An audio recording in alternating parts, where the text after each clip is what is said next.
Hello, my name is Alan Rycroft and I want to introduce Worklaw's November newsletter.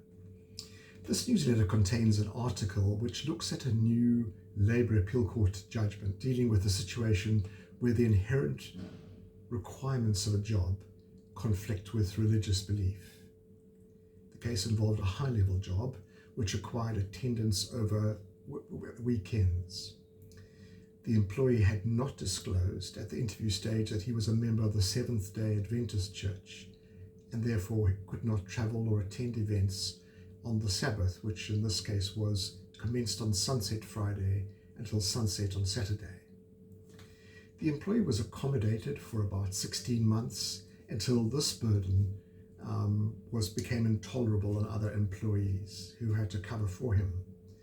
After an incapacity hearing, he was dismissed. He turned down an offer another job because it was far less remunerative.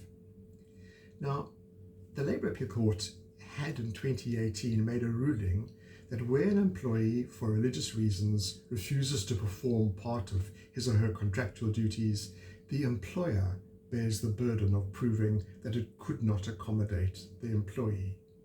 Undue hardship on the employer was the test. It wasn't enough that the employer might have a legitimate commercial rationale that it sought to protect.